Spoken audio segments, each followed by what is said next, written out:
Hello. Thanks for joining. As you are tuning in, just drop in the chat where you're joining us from. I am currently in upstate New York, so it's 7 o'clock here, and it's cold. It's the end of the May. Some of you are already out, and I'm cold because it's where I live. It's lovely. So hopefully you guys are tuning in from somewhere a little warmer. And we'll wait just a few minutes, give everyone time to sign on, drop in where you're joining us from. If you need access to the workbook, you can download it again. I just dropped the link in the chat and I will pop it in again. Oh, we have a couple, Chi-Town, Kathy and Alicia are from Chicago. I just went to Chicago this summer for my first time. Oh, Barbara, you're in upstate New York too. Yes, it's so cold. What in the world is going on? Dorothy, I think that we talked about this, but I'm expecting a Dorothy in September. So love the name. Amanda, Ohio, warm but cool breeze. Oh, well, at least you got that. It was rainy here. I don't even think I saw the sun really much of today. Um, Michigan, Long Island, welcome, welcome. It's so wonderful to have you all here. I'm so excited to talk about AAC with you. And I'm going to, before we really move in, I'm going to just drop in one more time the workbook. So, in case you didn't have it downloaded, you can grab it there. I always like to give you guys a workbook whenever I do things like this because for me, I need to write things down because everything I think I'll remember, I 100% won't. Okay, so I just want to get to know you guys a little bit too. How many students use AAC in your classroom either this year, or how many do you think that you'll have using AAC in your classroom next year? Just to give me kind of um, an idea of what your classroom makeup is. And it can be any kind of AAC, and we'll talk about the different types, but just pop in a number. So Gina has 3. Oh, someone has an 83-degree day today. I am super jealous. Amanda and Barbara, that you both have 2. Okay. 3 this year and maybe 4 next. Okay, that's a lot in a classroom. Yeah. 1, 2, and at least when I was going to school, which wasn't too long ago, we learned nothing about AAC. It was never even talked about. So that was definitely something that it was a learning curve for me. So Dorothy, 6 out of your 8 students utilize AAC. Christy, 4 on touch chat. I love touch chat, and 1 on a low tech 6 button. Amanda, oh wow, Amanda's going up. Okay, so you have 2 this year and 6 the next. Pre-K enroll. Oh, a fellow BCBA. Hello, working with many students. You have 3 or 4 that you work with at this time that have it, but many more need it. Yeah, I'm sure you see that, especially at pre-K. 1. Okay, awesome. Let's dive in. That's a good variety, just so I kind of know where you guys are joining me from and what your needs are. Okay, so let's talk about what it's going to look like for tonight. So I want to start off by explaining that I am not a speech and language pathologist. I want you to know that I come from a special ed teacher standpoint. So I've done a lot of collaboration, a lot of learning. All the learning I've done has mostly been through SLPs.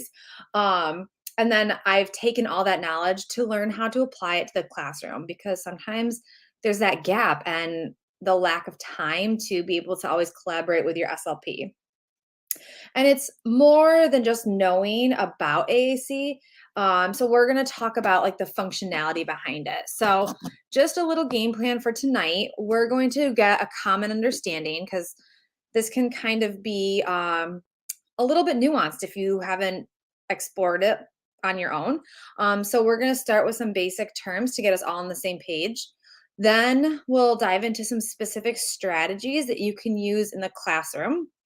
And then we will talk about how you can collaborate to help your students generalize because so often, at least when I was first starting out, really students only use their device in the therapy room, which obviously is not ideal. But I was like, oh, that's where the magic happens, right? And someday it'll just generalize to my classroom. I don't know how, but it will. I know it will. So, how you can really be thoughtful and plan for that generalization. So who am I? Some of you might be familiar with me, some of you may not. So I'm just going to give you a brief overview of who I am. I'm currently just a boy mama, but if you were on here at the start, I told one of the people who joined, I am expecting a little girl and her name will be Dorothy in the fall. I like to say I'm an avid traveler, but babies kind of put that on pause, but that's still something I feel in my core.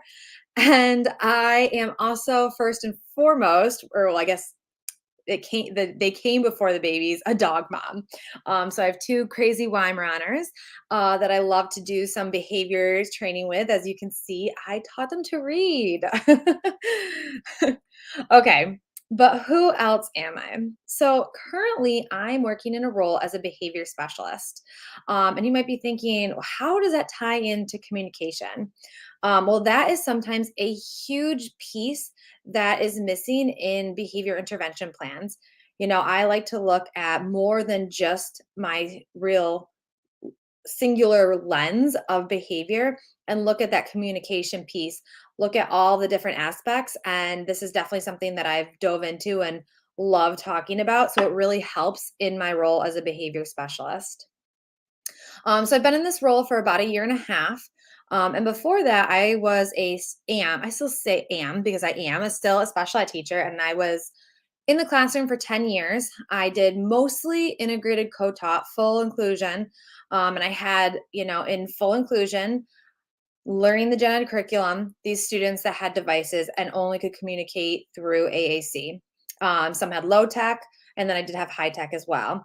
I also worked in a self contained autism program. And again, I think all those students in that program had devices at the time. And finally, I know we have a fellow BCBA on here. I am a board certified analyst. And I do use that to inform some of my um, teachings, but today we will only be talking really specifically about using AAC and getting it to be functional. So we're going to talk about it from that perspective. All right, let's dive into getting a common understanding. So we're going to start at the top. We're going to be pretty broad, so stick with me, and then we'll really dive in and really narrow it down so we're getting all of the parts and making sure that we all have a common understanding.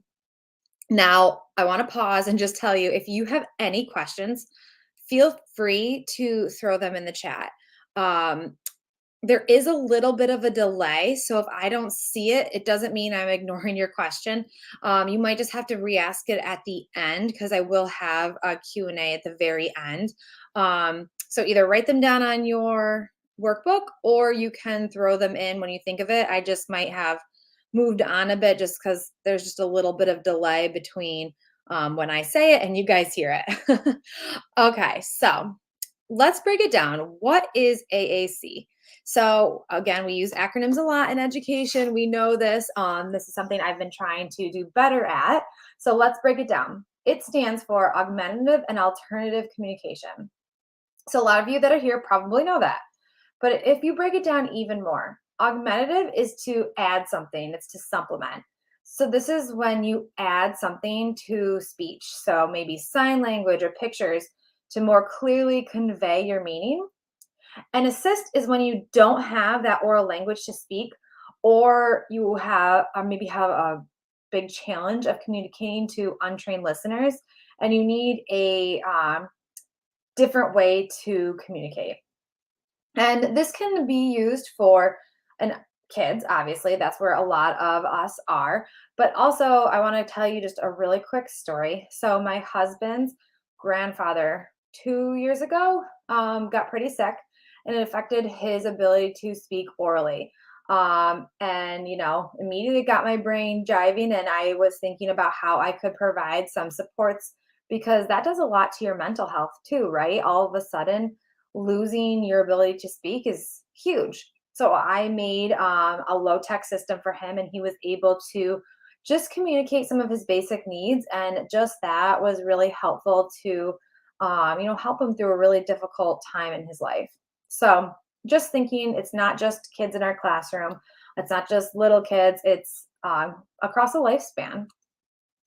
All right, so we're starting at AAC at the top, and then let's break it down. So there's going to be two different types, aided and unaided. So unaided relies on the person to communicate through their body. So sign language, facial expressions, gestures. I talk with my hands a lot. That's part of it. And then aided, you're being aided by some tools or equipment other than your body. So that's really what we're going to spend our time talking about tonight. And that is, a printable cord board.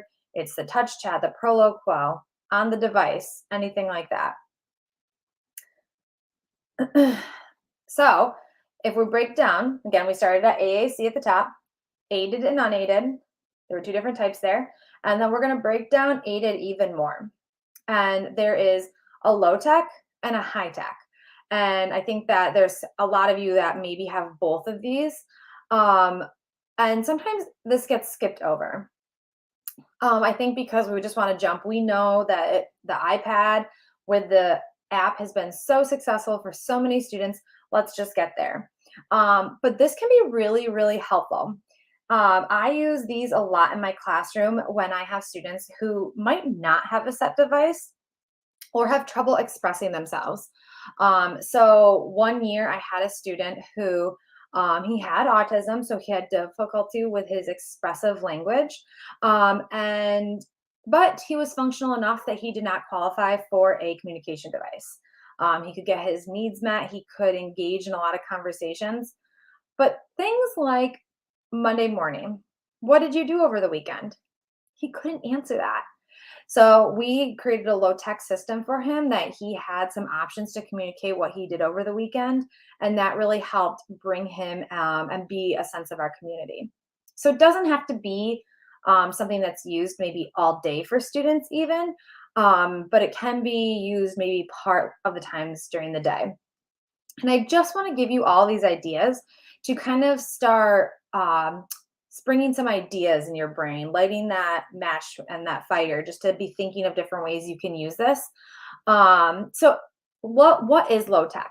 It can be pictures, communication boards, communication books. I think someone said that they had a switch or something, a button. Those are all examples of low tech.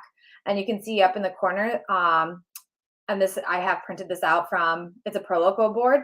Just print it out and I've laminated it and you're good to go. That's one example. And you can see that for high tech, it's going to look very similar, just on a device. Now, this has a lot of buttons, and that might change from learner to learner, how many vocabulary words you need on the screen. But we're not going to go that in depth right now.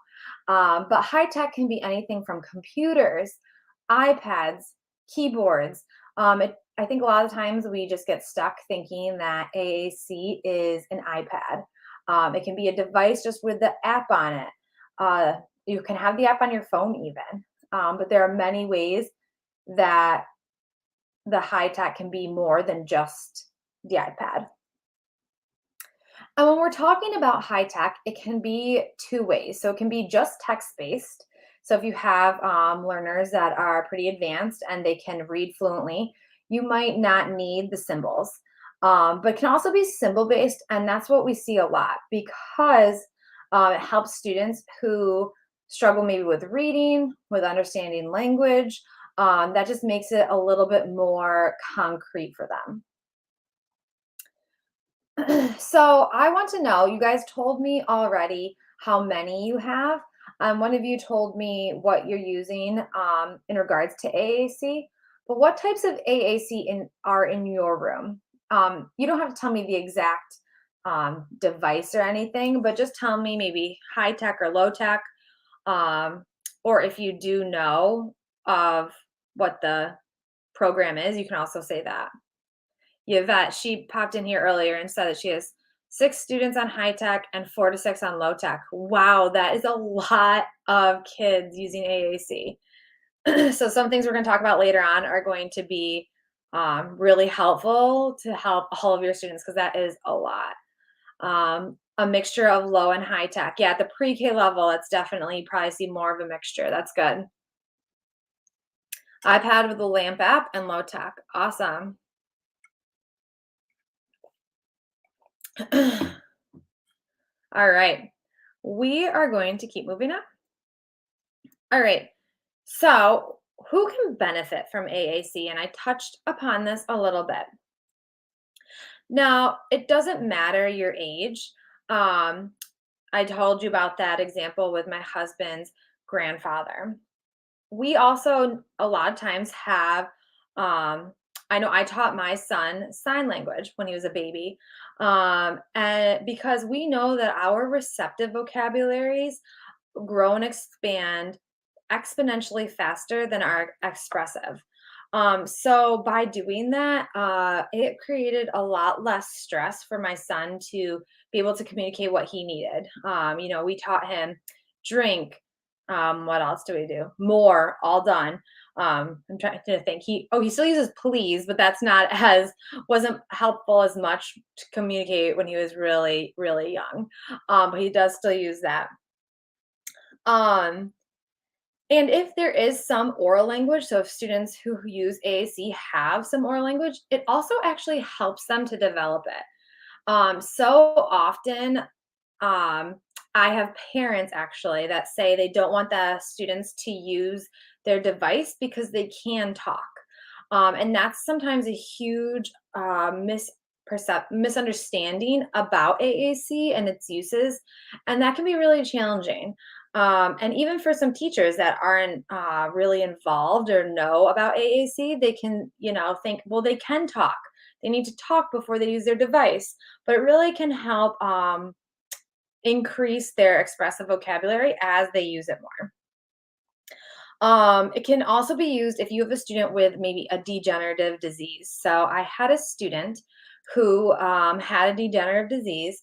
And when he came to me in kindergarten, he had a device, um, but he wanted to use his own voice to talk, which was wonderful. And he was getting more articulate. And this was before I had really gone into my deep dive of AAC. And I was like encouraging it. I was so happy that he was using his voice. And finally, my SLP, who was wonderful and has taught me so much, pulled me aside and was like, Abby, I know that you want him to talk, and it's so great. But a few issues with it. One, you are a trained listener. So he is really, he was not very articulate. So an untrained listener would struggle to understand him. And since he had a degenerative disease, it would be really hard for him to keep this pace up. So we had to be sure that we were continuing to provide him with the education and the modeling around using his device so he will be successful when that time does happen. And I do still see him, and that is the case that he is very, very difficult to understand now. And I am so glad that we started using his device because he does use it functionally. And even if you are in a classroom that's integrated, your other students that are witnessing this are going to develop so much empathy and acceptance of others. I think that this is a really easy way to have that conversation of acceptance and how everyone learns differently. And this is one way that just really helps build that empathy in your classroom. So you might be asking yourself, how do I know which is the right one to start with? Do I start with low tech, high tech, LAMP, Proloquo? I want to stop you right there. We're going to look at it just from the classroom lens because that really is an SLP's specialty. So I do always want to stay in my scope of practice, stay in my lane. So that really is, they have to go through trials and they have to write reports. They have to talk to insurance companies if they want to go down that high tech route. So if you are not sure, talk to your SLP, but I'm just going to give you a lot of strategies that you can use for your students tonight in the classroom. So really quick, why is this so important for your classroom? It helps build stronger friendships with peers. Um, I am dealing right now with a student who is in a completely integrated classroom. He is unable to communicate with his own verbal language. And he's really struggling now because he's now in fifth grade with that social piece. He did recently start stripping so that he could um, I think, get that social piece. And so we're talking about how we can integrate his device more. And what we decided to do was add in some jokes on his device so that he can appropriately engage in that social reciprocity, that social back and forth, to help hopefully be a replacement behavior of getting that social aspect as opposed to stripping and getting that negative attention. It also increases independence. His students are able to communicate on their own. Obviously, that increases independence. They can speak for themselves, which in turn leads to improved mental health. Recently, I've been really interested in the mental health piece of students who have autism, and that there really is a connection there, and it's something we need to be thinking of. It's obviously going to be treated differently than someone who's neurotypical, but that is something we need to be thinking about. It increases personal safety. I'm sure you guys have seen on Facebook students or adults who have wandered from their home, wherever they're living, and people are like, does anyone know him? I know I have seen this and it breaks my heart. And I just think if that person was able to use some type of communication system, they would be able to tell everyone who they were. And communication is a human right. At the end of the day, it really is. And we have to do our best to help them access it. So let's dive into really what this is all about. So we're going to talk most of the night about core vocabulary. And this is going to be, if you haven't heard of it before, a game changer for your classrooms. Um, I know that when I started learning about this, I was like, my eyes were just open, the gates were open. There was so much that I could do in my classroom. And I felt like I finally had a tangible thing that I could do with my students, as opposed to just relying on the SLP to, excuse me, teach them um, everything they need to know on their device. So, what is core vocabulary? It is words that make up 80% of our language. So, I know that sounds kind of crazy, but really, the words that we use, there's a lot of similarities in them, and they can be used across contexts. So, the same words like um, in, on, those prepositions, you can use them when I'm talking in this lesson. I can use them when I'm talking to my son. I can use it when I'm at the dinner table. Those really go across all areas. They're typically, like I said, prepositions, verbs, and adjectives. And there's only going to be a few nouns in these, but really these are the 80%. And so if you have a student who has a device, it's probably going to be their homepage. So most of these are core vocabulary words. Obviously, at the bottom, those are folders. So they open up to fringe vocabulary, which we'll talk about next. But those are all core vocabulary words. So if you look at them, go, come, that can be used anywhere. It can be used in the gym. It can be used in the art room. It can be used in the classroom. It can really be used anywhere. Okay, so you heard me mention fringe vocabulary. So this is that other 20%. So you might be thinking, what exactly could that mean? And what that means, it's words that are really specific to a situation or topic. And most of the time, they're going to be nouns. So if we're thinking back to like the gym or the art room, so this might be something like for the art room, like paintbrushes, paint, crayons, markers, really specific because those words you can't take to the gym, but they're probably not going to be as helpful. In the gym, you're going to need like balls, jump rope, throw, catch, those type of words that again are more specific to the gymnasium. And obviously, some fringe words that you use in one area can be used in another. which we know that too, right? Like you're going to probably use markers in the classroom. You might use the balls in the classroom, but it's just ones that are typically specific to a situation and can't be used quite as much. Here's an example of a fringe vocabulary word I made for a student for Thanksgiving dinner. So I wanted to give them just something that they could communicate a little bit at the Thanksgiving table, because you're sitting around a table, if your family does that, and people are talking. And a word like cornucopia, you might talk about, but you're never going to talk about that really very often at all. I'm trying to think if I ever talk about it other than around Thanksgiving. So these again are really specific words to the holiday, to what's going on around them, but it helps them. And I did put at the bottom more and all done, which is more of something that can transition across contexts. But I did want them to have that as an option when they're communicating at their Thanksgiving table if they wanted more something or if they were all done. So that's just one example of fringe vocabulary. Um, Back to the example of my student who made a board for the weekend. Over the weekend, we talked to the family. We put on many different ideas of things that they might do. So just pictures of all different things. I played outside. I rode my bike. I watched a movie. And that's again, really specific activities to the weekend. And we just pulled it out when we were having that discussion, and he was able to point to it.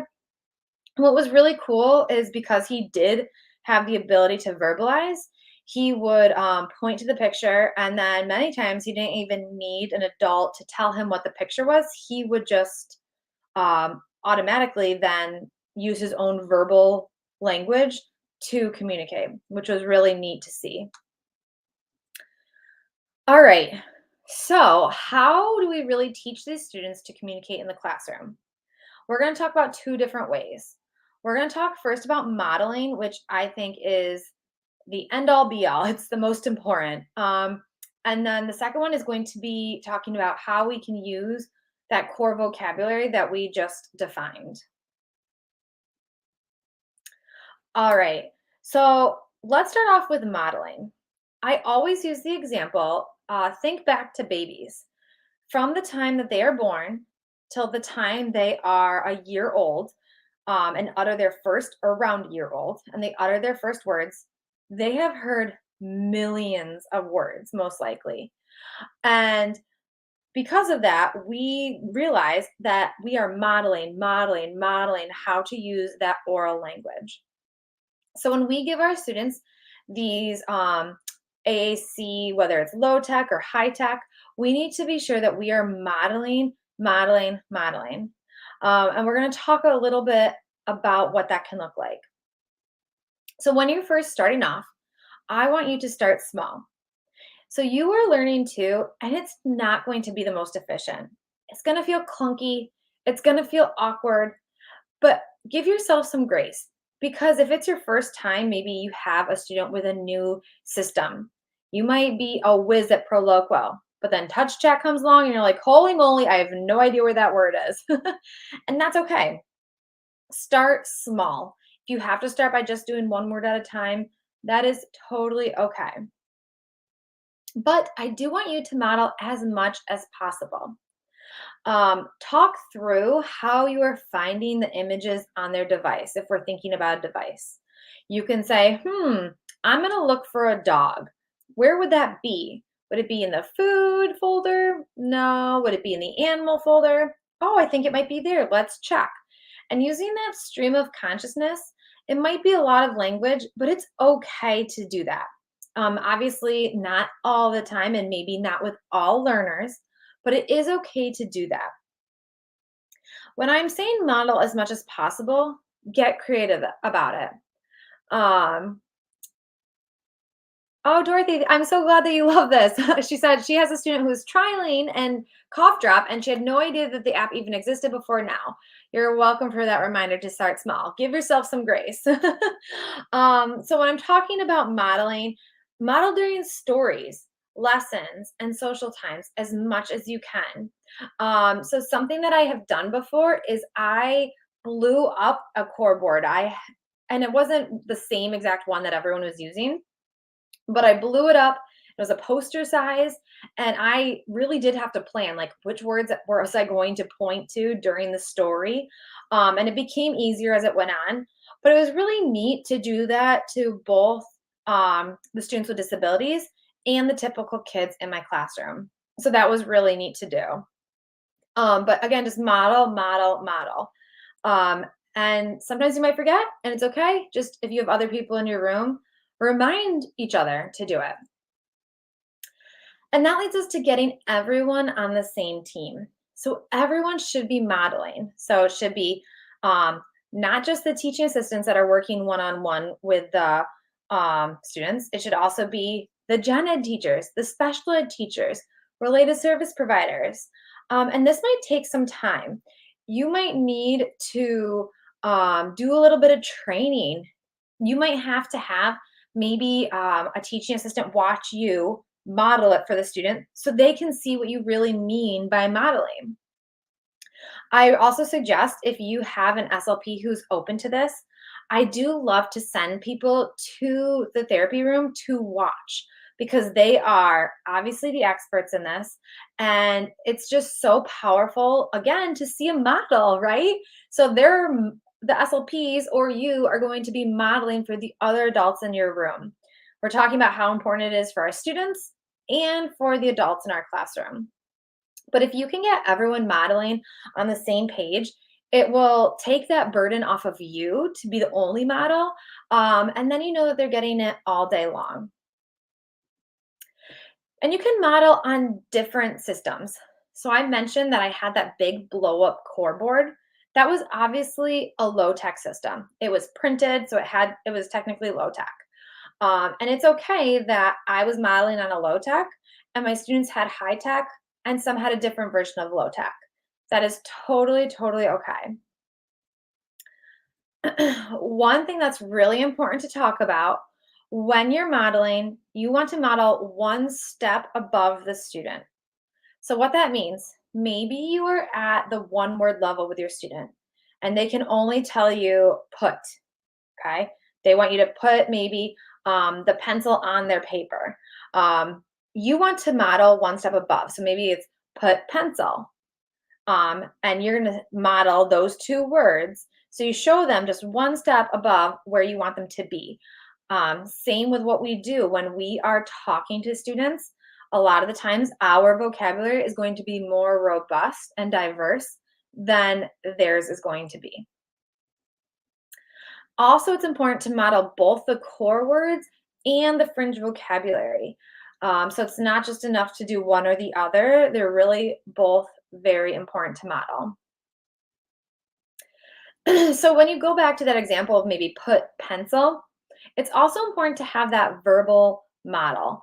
So saying instead of, you're not going to say put pencil, you're going to say the whole thing. Oh, put the pencil on the paper. So that's where I want you to be sure you don't get hung up on the grammar. So it's okay if you model just put pencil because students are going to get it. And if you pair it with that verbal model, they're going to understand correct grammar. And really, our goal for these students is not to be using correct grammar. We want them to use these devices functionally, and not just for requests, because that's where we get stuck a lot is just requesting. So we don't want to get stuck there. We just want them to use this functionally. So some common pitfalls are what I just said, getting stuck requesting only.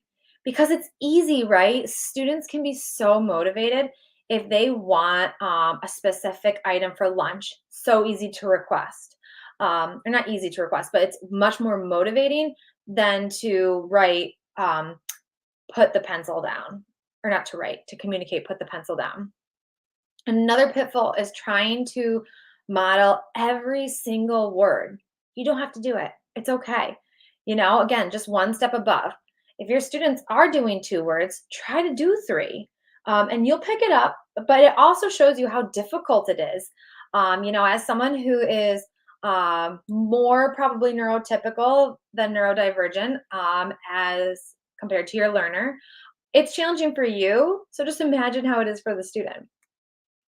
And this last one is huge. I save this for last because I hear this all the time and it makes me cringe a little bit. Forcing the learner to look or to copy. So just like we know, I think it's a very common understanding. We don't force children to look us in the eye anymore. I feel like that's pretty common. We don't have to force them to look at the device. They might be looking out of their peripheral vision, or maybe they're not attending to that every single second you're modeling, and that's okay. You don't want to force them to look because you don't want them to find it aversive. That would be so detrimental to their ability to learn how to make it functional. And then even if you model, it's okay if they don't copy. Just model without expectation. And if that there's anything you come away from this hour with, I hope it's that. You don't have to sit there and wait for them to copy you. It's okay to just model without expectation. So here's just another example of this is more of a low tech system. You can get this as a free download from Smarty Symbols. There's a lot on here. So again, it might not be for your learner, but just another example if you have not seen a lot of these or you haven't seen this one. So let's shift from modeling into using core vocabulary. And this is when I really saw the change in my classroom. When I started incorporating core vocabulary and using it really intentionally. So let's talk about how you can apply it to your classroom. I want you to start off by choosing just one word a week. You might, if you have a more advanced learner, maybe you can do two. But I think for the most part, doing one word a week is really where the sweet spot is. It's really important. Just using one core word. Then you're going to want to include all the staff on the plan. So tell them we are working on this word this week. Here are some examples of ways you can use it because sometimes it can be challenging to think of ways that you're going to use the word put. You're like, oh, that's, it comes out really easily, but to think of ways to use it and to consciously be sure I'm modeling that more can be challenging. You want to model across the different settings. Again, so you want to be on the same page as your related service providers. I would always meet with my SLP at the beginning of the month, and we would really map out the words for the month, one a week, and if any really tied into what we were doing, we would pick it for that certain week. Or if there was something they were really struggling with and we had to go back, that was also really helpful to do as well. And you want to include different communication functions. So again, instead of getting stuck in that rut with communicating, um, oh, Yvette, you're leaving me right to it. She said core vocabulary covers major communicative functions, making requests, requesting help, more, all done, finished, commenting opinions, and directing others. Yes, thank you. You want to include all those functions. It can be really hard to talk about or to teach students how to make comments because they're not using it functionally. But that is what we want to get to, and you can get there by modeling it. We're on the same wavelength. I love it. Choose activities to help highlight the specific word. So I remember one year, it was first grade. I think Frozen had probably just come out, or must have been later because that was like a long time ago. But Frozen is still popular. So we were teaching the word open, and we were playing the song, and the student loved it. They knew Frozen, and we were playing the song, and the song that I'm not going to sing it, but it's like "Love is an Open Door." If you're a Disney fan, hopefully you know what I'm talking about. And every time that word would come up, I would pause a song and I would have them fill it in on their device. And it was amazing how quick they picked that up because one, it was of interest. It's also really motivating to have, if you sing and then pause, to have students fill in a word. That's a great way to get students to using their language. But that was just one example that stuck out so prevalent to me because that student caught on so quickly. And finally, you're going to have to practice with this. Practice, practice, practice, and model, model, model. So the two go hand in hand. If you choose not to go down the core vocabulary route, always be modeling. And even if you do the core vocabulary work, you still have to model. So they really go hand in hand. But we're teachers. You're like, give me the details. How does it actually work in my classroom? Like, give me a picture of what it's going to look like. I got you. So I'm going to send you some freebies, and you're going to get 2 different core vocabulary units.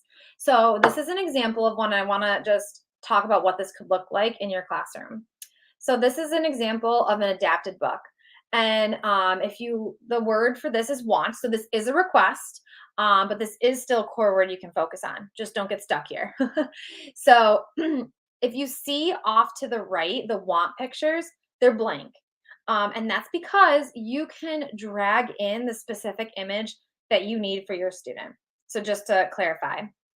And then you can Velcro it, laminate and Velcro it, and either have the student put it on or you can put it on and use their device in tandem and model it. This one, they're all a little bit different, but this one also has food. So you can use the category of food. And so this is a really easy way. If your students are at that one word level, you could say want cupcake and you could model both of those. So you'd have to find want and then probably go into a folder and find cupcake. So this really lends itself well to adding on one step above. How would I use this in my classroom? I would do it in a reading group. I would do it with me as a special ed teacher, and then I would give it to my teaching assistant so that the student can generalize that to another adult. They're practicing it more, they can generalize it to a different adult, and then that will help them generalize it to other settings as well. Or you can use worksheets. So I just giving different modalities and different opportunities for them to use that word want. So there's a lot of different examples that are going to be in those core word units for you. So you can see there's some matching, some writing, some sorting. And I love just embedding this across the whole day. And so I also made it into writing for you guys. These were so helpful when I needed to do differentiated writing for my students, that I could tie in that core vocabulary with it as well. Seriously, game changer. There's 4 different levels in there in both of the sets that you're going to get. So you can see there's only 3 here, but there are 4 in the packet. So students might just have to match the words and glue them on, trace, or write it afterwards. So there are different levels that you can use depending on your student. And also in your packet is boom cards. So if you're not familiar with boom cards, you are going to get a couple, so you can feel free to open up a boom account. And this one is already going to have pictures in it, just because I couldn't make it for you to have it insert the pictures yourself. But the students can do this independently. I use this as more of an independent task, so that they're still having familiarity with this. And students find boom cards for me so engaging. I've had great success with them. So I know some people are like, boom cards, pandemic. I still love them. I haven't given up on them. And I'm also going to give you a pacing guide that I used. So I'm in New York, so we don't go back until September. So you might have to adjust this depending on where you live. But I put in the words that I would do for the school year and kind of the order that I really thought was helpful. Some weeks there are 2 words, so I want to just point that out. Like there's stop and go are together because obviously they complement each other really well. I think that up and down is one, and I can't even remember. And it's like, I can't see. My eyes are so bad right now. Same and different. That's another one. So there's a bunch of different ones that are going to have 2 words. And then I put in a review week some months. Usually it's the last week of the month, just to be sure that we really went over all of them. And then I can put in more activities that are going to just, again, reinforce them using those words. All right, but ready for the key secret? with core vocabulary and teaching your students with AAC, you have to do this day in and day out to get your students communicating effectively. I promise it works. You have to be in it for the long haul. It's not something that you can do just for a week or two. It's got to be day in and day out. So our time is almost up here. What are the next steps that you can take? Great question. So I have a couple of options for you that how I can support you with this. So I do have an entire year curriculum, which that's a lot of materials. So there are 40 units for 40 weeks of school. I know that that's probably more than anyone could ever need, but I always like to have more than not enough. You get over 90 editable adapted books because for every word, there's at least 2 books. You get over 90 boom cards because every adapted book is also a boom card. And then there's going to be thousands of worksheets. For each word, there's over 30 of them. So there is a lot in there. And you might be thinking, okay, sounds kind of okay. Talk to me more about it. So you could have the entire year done for you. And I'm talking about this now because the adapted books do take some prep. Laminating, Velcro, printing, it does take time. And I know it's valued at $471. It's not that much, don't worry. It is not it's always on sale for $330. So I'm going to pop that link in and I will send this to you as well. You can obviously take time to think about this as well. But you can get this for the year all packaged together. This is obviously going to be the best discount for anything I have in my store about or relating to core vocabulary. But I know that is a lot. It can be a lot. So, let's see. The computer froze. Okay. It's a big investment and you might not be ready for that yet, which I 100% understand. So I want to offer you with trying a month bundle instead. So this is another option for something you can do that's a little bit less pressure, but still gets you the materials that you need. So I have 10 different options because remember I have 40 units. And then I broke them down into with 4 units in each. So there's going to be 10 different options.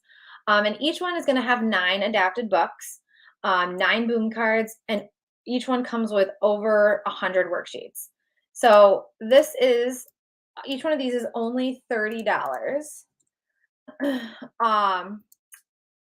And then if you decide to go on with this monthly bundle, you can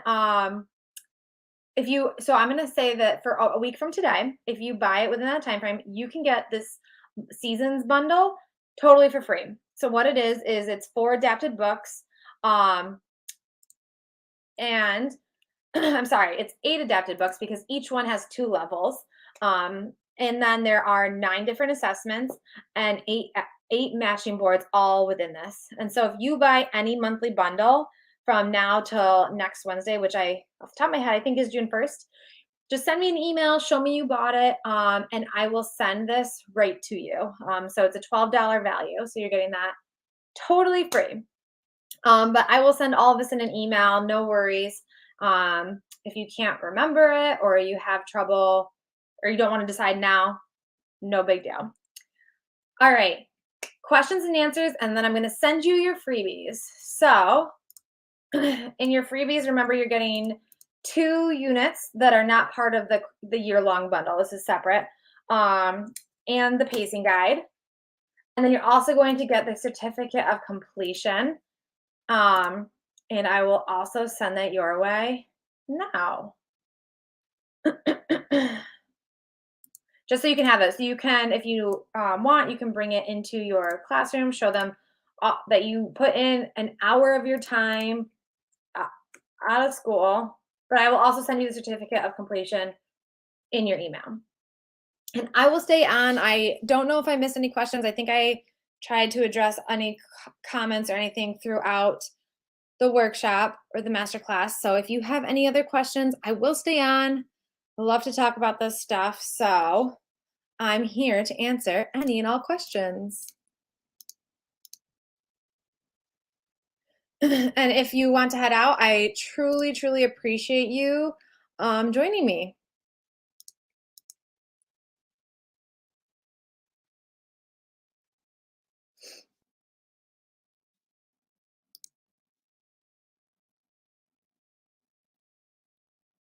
Adina. I think you are Adina, are you asking, is that your name? Have you ever tried this with elderly individuals with dementia or Alzheimer's? So I personally haven't. My uncle or my husband's grandfather had a specific kind of cancer. So I have not specifically tried this with them. That is, I would assume something you can do with them, but I definitely don't want to speak to that because that's not my area of expertise. You're welcome, Sally. Thanks for joining. You're welcome, Amanda. Oh, I'm glad you're going to be sharing. Yeah. Let me know what they think of it. That's exciting to share with the whole team, get everyone on board. You're welcome, Amanda. Thanks for joining us. I really appreciate it.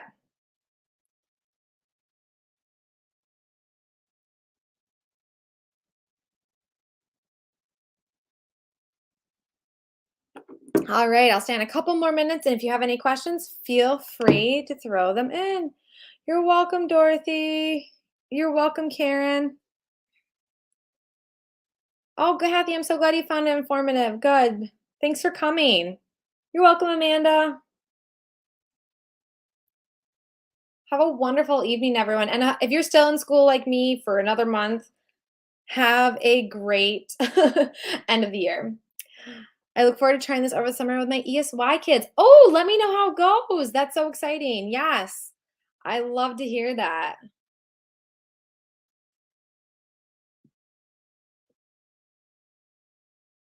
Have a great evening.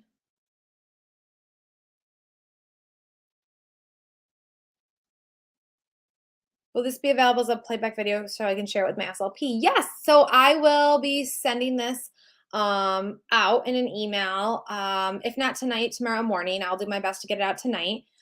And I will get that to you.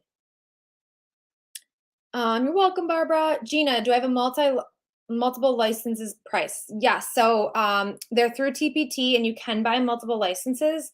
And if you have trouble with that, you can always send me an email and I can help you with that. You're welcome, Christy. Have a great evening. It was so wonderful to talk about this with you all.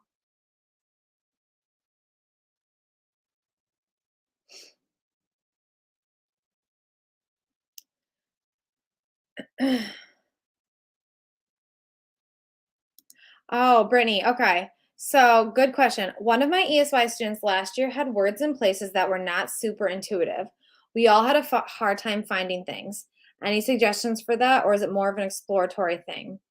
So, I guess I would ask if it was part of a app, because a lot of them are set up in certain ways. But you can always, talk to your SLP about that. But there are reasons why they are where they are. So I would suggest maybe asking them first. And if you're having trouble, I don't know if you know this, but a lot of them have a search function that show you exactly how to get to the word.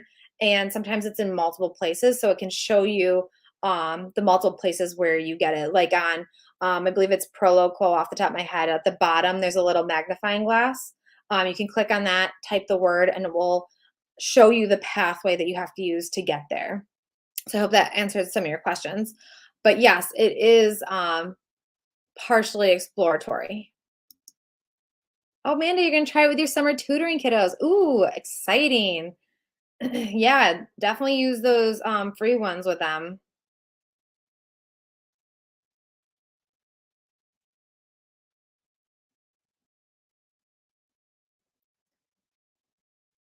So, Gina, I'm not sure if you heard my question answer before. I do have a multiple licenses price. It's on TPT. It's just like teachers pay teachers. So just automatically, if you go to, you can buy multiple licenses, but we can chat and you can send me an email if you have trouble doing that on the site. But yeah, we can get that for you.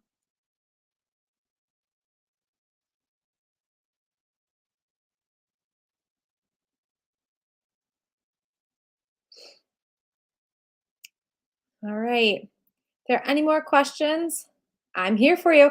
You can always send me a DM or an email. You obviously all have my email now.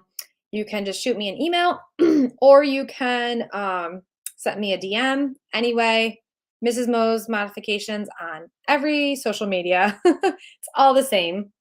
So you can find me there, and my DMs are always open, my email's always open, and I love to chat. Clearly. Alrighty, everyone. I hope you have a wonderful evening, a great end of the school year, and I hope that I was able to help you out a little bit. Have a great night.